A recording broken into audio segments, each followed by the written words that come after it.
The next maneuver we're going to look at is a torque roll. Now it really is one of the more difficult 3D maneuvers, but it's going to look great when you get it right.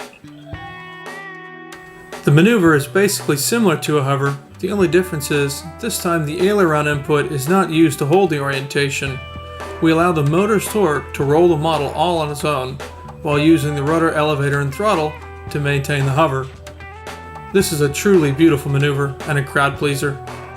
Once you've mastered the hover, you can begin learning the torque roll.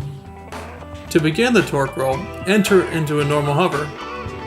Once you've established a stable hover, with the nose completely vertical and stable, simply release control of the aileron and the model will begin a natural torque roll. If it doesn't torque roll on its own, it's because the model is not completely vertical. It takes a bit of practice to get used to having the airplane in that position, but once you feel it, you can get a very stable torque roll going.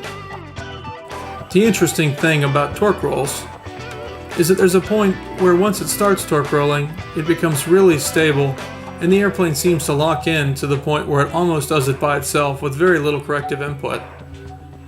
The real key to getting to this is to make small corrections and to always have the airplane completely vertical. Again, the correct use of the throttle is the key to a steady torque roll. Make corrections with the rudder and elevator as you would in a hover, and use the aileron if you need to slow down the torque roll rotation. And this is useful when it starts to roll too fast. Also, a nice trick is to torque roll in the opposite direction. To do this, apply opposite aileron.